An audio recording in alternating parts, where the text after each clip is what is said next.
Madayaw everyone!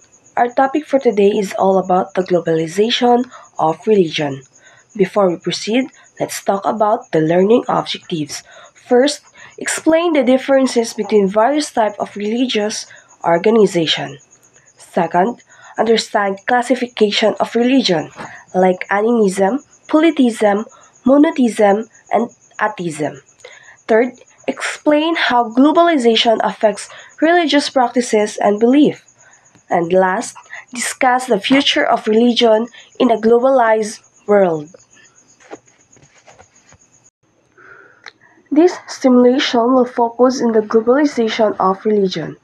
Religion have crossed many boundaries, having spread by immigrants, refugees, aggressors, or by the founder of this country. Ultimately, cultural differences have changed religious belief and traditions within religious practices. Globalization is the process by which businesses or other organizations develop international influence. Globalization provides a chance to sell goods and services abroad. Do we still need a religion in a globalized world? Does religion have any role to play in public life? Religion cannot be separated from the process of globalization, and globalization can be an enormous opportunity to spread a religious perspective of life. All religions, far from being a flag for humanity, are great carriers of human skills. Although for many people, religions are now seen as obsolete, they are still part of the dynamic of globalization, and globalization is part of the dynamic of religions. Globalization passes through religion, morality, doctrine natural of political formation, and religion's missionary efforts influence globalization. Religion are not the problem. Rather, they are an indispensable part of the solution, living only for worldly realities, lands a world of competition, social injustice, and environmental destruction. It is also an obstacle to a more just, generous, and welcoming life, with social sensibility. If man lives on bread alone, then there are no transcendence values. And globalization is principally occupied with bread. Globalization can contribute to improving the state of the world only if shaped by the perspective of human growth and morality. Globalization is the networking and expansion of one's or local products, belief and practices into universal products, belief and practices through technology. As a result of technological and social change, human activism across regions and continents recently being linked together. And let's proceed to globalism, a state involving networks of interdependence at multi-continental distance, linked through flows of capital and goods, information and ideas, people and force, as well as environmentally and biologically relevant substances. Globalization value material wealth. It abides by human-made laws, less worried about whether they will end up in heaven or hell. Globalization, globalism, globalism skills are more Pidgeottian.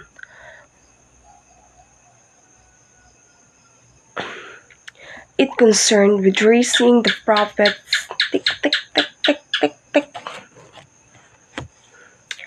It raising with the profits of private enterprises and improvement of government revenue. Let's move to religion.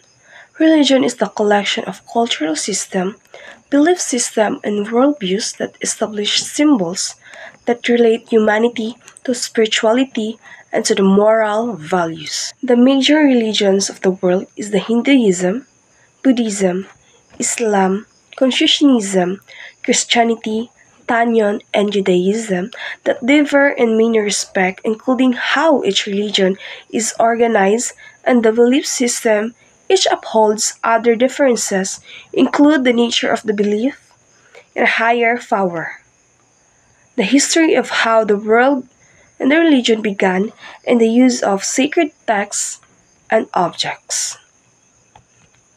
Religion is much more than culture, has the most difficult relationship with the globalism. Religion follow divine commandment, the possibility of communication between human and transcendence. People are less concerned with wealth. Religion may be defined as the cultural system of designated behavior and practices, worldview, tents, and sacrifice places, prophecies, ethics, or organization that relate humanity to supernatural, transcendent, or spiritual element. The types of religious organization. Number one is agnosticism, the view that the existence or nature of God or ultimate reality is unknown or unknowable. An agnostic doesn't claim to know whether God exists or not. So, agnosticism is ang paniniwalang hindi natin alam o imposibleng malaman kung may Diyos or ultimate reality. So, ang agnosticism is hindi nagsasabing alam niya kung may Diyos o wala. Atheism, the belief that God or gods do not exist. Atheism is a lack of belief in the deities. Atheism is ang paniniwalang walang Diyos o mga Diyos. So, ang atheism ay kawalan ng paniniwala sa mga Diyos. Baha'i, a religion founded in Persia in 1844, emphasizing the oneness of God, the unity of humankind, and the equality of opportunity for men and women. So, Baha'i is isang reliyon na nagsimula sa Persia and noon 1844 nagbibigay din sa pagkakaisa ng Diyos, pagkakaisa ng sangkatauhan at pantay na karapatan sa mga lalaki at babae. Buddhism, a way of living based on the teachings of Siddhartha Gautama, the Buddha. Key principles include avoiding harmful actions, practicing self-discipline, and purifying the mind to end suffering. Isang paraan ng pamumuhay batay sa mga turo ni Siddhartha Gautama, ang Buddha. So, ang kasama sa mahalagang prinsipyo, ang pag-iwas sa masamang gawain, disiplina sa sarili, at paglinis ng isip upang wakasan ang pagdurusa. Christianity, a religion centered on the teachings of Jesus Christ. Core beliefs include His life, death, and resurrection, and the importance of love and faith. So, Christianity is isang relihiyong nakasentro sa mga turo ni Hesus Kristo. Is pangunahing paniniwala ang kanyang buhay ay kamatayan at nung muling pagkabuhay. So, the important is love and faith. Humanism, a philosophy that emphasizes human reason, ethics, and justice, focusing on living well and finding meaning without relying on religious or supernatural beliefs. Humanists work for common good. So, humanism is philosophy that nagbibigay din sa rason, etika, or justice ng tao. So, nakatuon sa mabuting pamumuhay, paghahanap ng kahulugan, nang hindi umaasa sa reliyon o supernatural na paniniwala. So, ang mga humanism ay nagtatrabaho para sa kabutihan ng lahat. Buddhism, an ancient tradition with diverse beliefs and practices originating in India. It emphasizes respect for elders, teachers, guests, and all races and religions. So, muna siya ang isang sinaunang tradisyon sa iba't ibang paniniwala at gawin ng nagmula sa inyo. So, binibigyang halaga nito ang respeto sa mga nakakatanda, guro, bisita, at lahat ng lahi at relihiyon. Islam, a religion revealed to the Prophet Muhammad. So, key practices include the 5 pillars. This is the 5 pillars.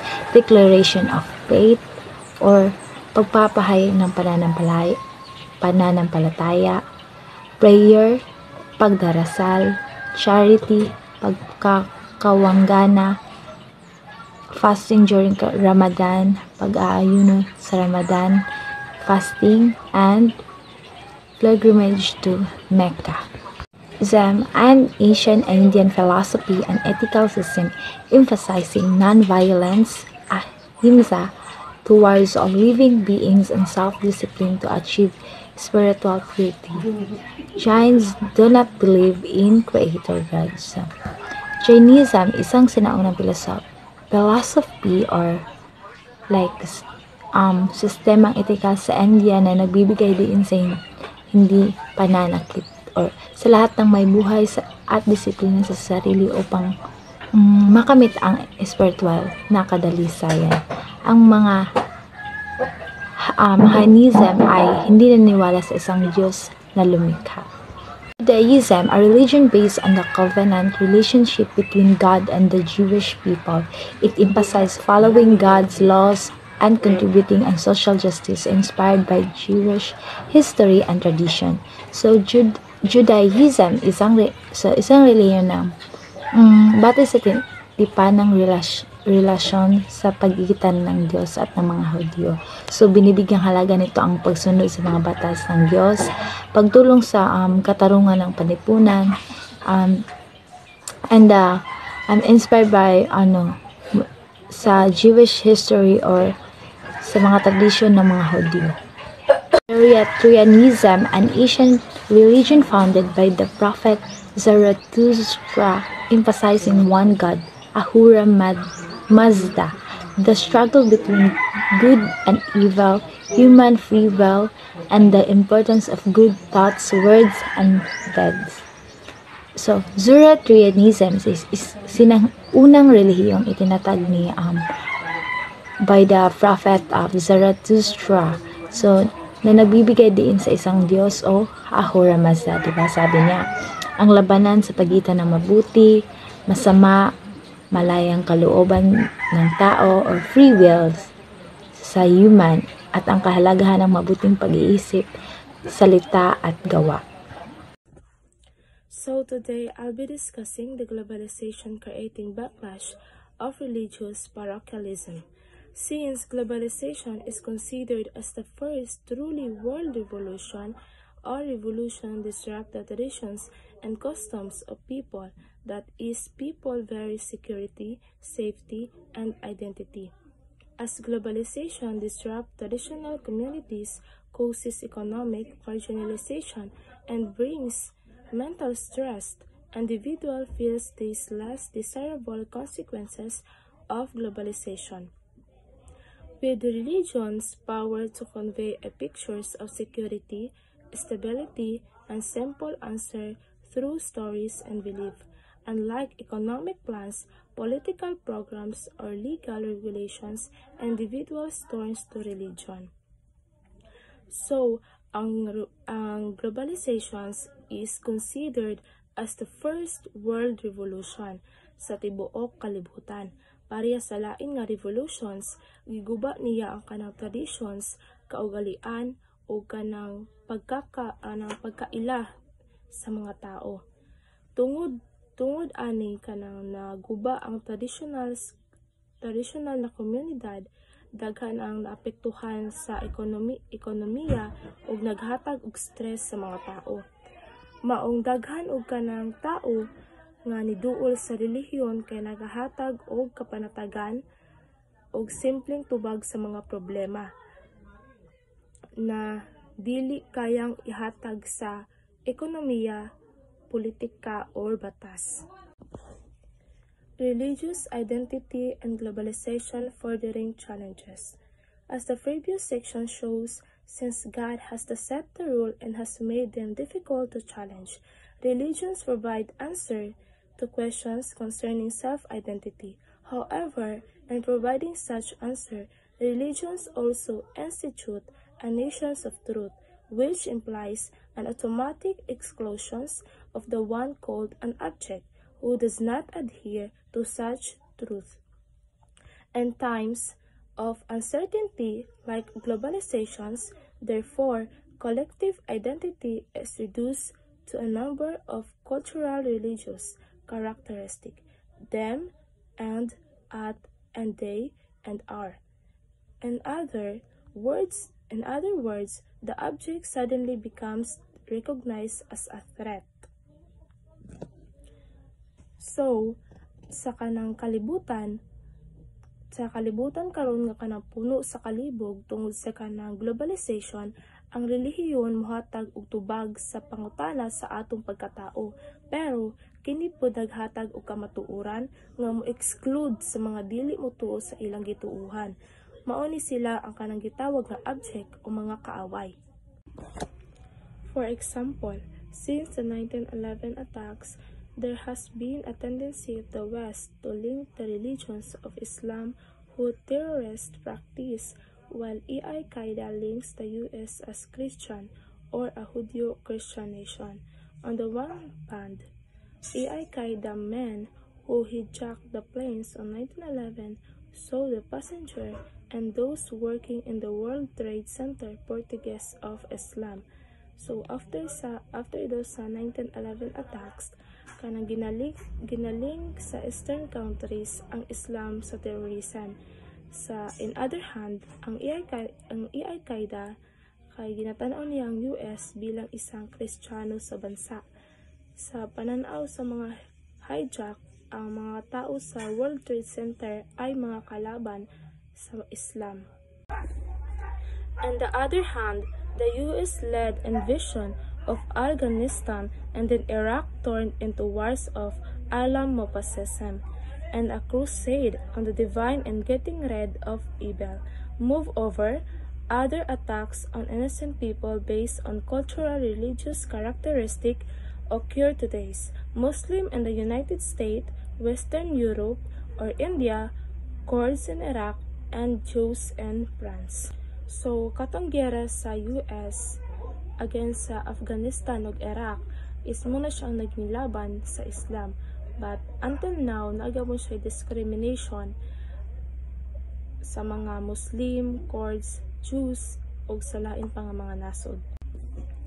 In other words, though social constructed, this cultural religious characteristic became a unifying force against other not adhering to a particular truth.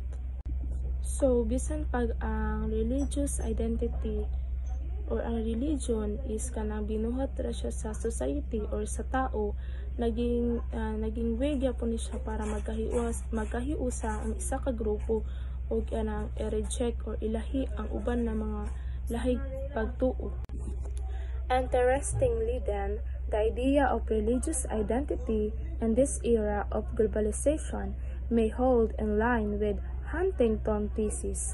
According to Huntington, 1990, while conflict during the Cold War occurred between the capitalist West and the communist Bloc East, current and future conflicts are most likely to occur between the world major civilization and not that state, including Western, Latin American, Islamic, Sunni, or Chinese, Hindu, Orthodox, Japanese, and the African.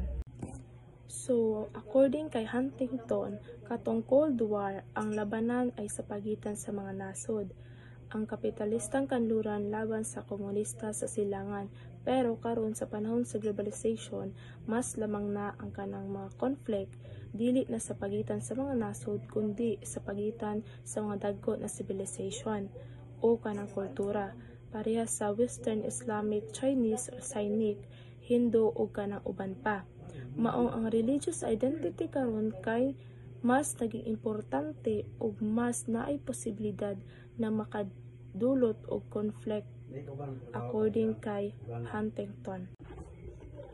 In a broader sense, having paved the way for religion to come in direct contacts with another, globalization has ended brought religion to a circle of competition and conflicts. As long as religions see themselves as world religion and reinforce their specific identities, The chance for religion to avoid conflict among the another is great. So tungod sa globalization, mas dali na karon na magtagbo ang lain-lain nga relihiyon.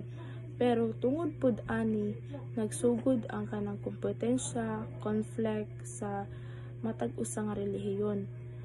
If magpadayon ang kanang relihiyon nga kanang nagtan-aw nga sila ang tinuod, mas lisod jud nga malikayan ang kanang away. Luckily, the final section brings some hope on how religion can use their existing principle as a way to overlook their differences.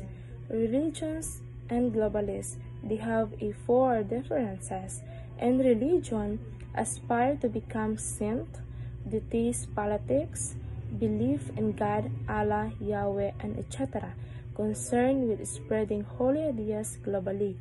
And globalists, we have trains to become shrewd business person, value economic of the world, focus on material satisfaction than having faith, wishes to spread goods and services. So today we're going to talk about how religion and globalization are connected. So let's begin with some important facts about religion in today's world. So Peter Burgess said that contemporary world is furiously religious. Religions are the foundation of modern republics. Example, the Malaysian government places religion at the center of the political system. Islam is a religion of the federation. The late religious leader, Ayatollah Ruhollah Khomeini, who led the Iranian revolution that turned the country into a theocracy, a system of government in which priests rule in the name of God or God. So, sociologist Peter Berger once said that the world today is still very religious. So, religions are very important in many countries. For example, so Malaysia, Islam is part of the government system. So, in Iran, a religious leader named Ayatollah helped turn the country into a theocracy. So this means religious leaders run the country. So we can see that religion plays a big role in politics and society. So, moreover, religious movements do not hesitate to appropriate secular themes and practices. Nadlatul Ulama, moderate Muslim association in Indonesia, has Islamic schools. Pesantren thought not only about Islam but also modern science. So, Church of England, shaped by the rationality of modern democratic culture, King Henry established his own church to boost his own power. In the United States, religion and law were fused together to build modern secular society. So, religious movements often include modern ideas. So, in Indonesia, the Nadlatul Ulama teaches both Islam and science in school. So, the Church of England is influenced by modern democratic ideas. So, King Henry even created his own church for more power. So, sa US, religion and law work together to build a modern secular society. So, sa religion and globalization. So there are highly religious movement today does not use religion to oppose proving globalization, yet two of the so-called old world religions, Christianity and Islam, see globalization less an obstacle and more as an opportunity to expand the reach all over the world. So religion is thus not the regressive force that stops or slows down globalization. It is a proactive force that gives communities a new and powerful basis of identity. So many people think religion is against globalization, but this is not always true. So Christianity and Islam, for example, use globalization to spread their beliefs worldwide. So religion can actually help people find identity and connection in globalized world. So instead of slowing globalization, religion can support it. So, religious fundamentalism and globalization. So the rise of movements such as Daesh, popularly known as ISIS or Islamic State in Iraq and Syria, signals religion defense against the materialism of globalization. So some Muslims view globalization as a Trojan horse, binding supporters to Western values like secularism, liberalism, or even communism, ready to spread these ideas in their areas to eventually displace Islam. World Bank agreed to support some faith-based anti-poverty projects in Kenya and Ethiopia.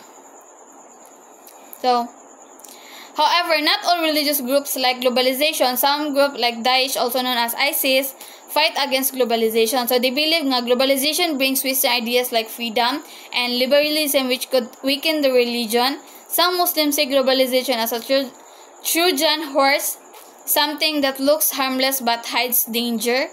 Even so, the World Bank supports some religious projects that help fight poverty, like in Kenya and Ethiopia.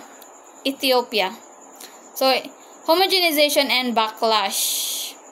One of the alleged second-order effects of globalization is homogenization. The homogenization thesis posed that globalization will lead to a linguistic, religious, and cultural convergence and ultimately reduce diversity everywhere. So one problem with globalization is homogenization. So this means the cultures, religions, and language may all start to look the same. So people worry that globalization could reduce the world's rich cultural diversity. So in the end, religion and globalization are deeply connected. So religion can support globalization, fights against it, or adapt to it. So it all depends on how people and communities choose to respond. So that's all. Thank you for listening.